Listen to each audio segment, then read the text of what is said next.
Welcome to Kenton's videos. Enjoy the video. In this video, I will explain how to play freedom on piano. Let's start with the foundational chords. You'll primarily use C major, B flat major, and F major. For C major, place your right hand on C, E, and G, then shift to B flat, D, and F for B flat major. Finally, move to F, A, and C for F major. Practice transitioning smoothly between these three chords to build a solid base for the song. Now let's tackle the right hand melody. The main theme of freedom is quite memorable and often uses notes within the C major scale. Pay close attention to the rhythmic feel, especially in the opening sections. Start by playing the melody notes with a light touch, focusing on clarity. You'll find the melody often moves in steps and small leaps.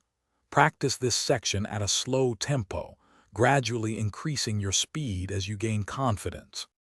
The left hand is crucial for establishing the song's groove and harmonic support.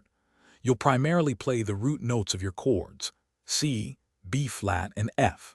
Try playing these as single notes or in octaves for a fuller sound. The rhythm often has a slight shuffle or syncopation, so listen carefully to the original recording. Focus on keeping a steady, driving pulse with your left hand, which will anchor your right hand melody. Bringing both hands together is the final step. Start by practicing each hand independently until you feel completely comfortable. Then, combine them at a very slow pace, focusing on the coordination between your right hand melody and left hand accompaniment.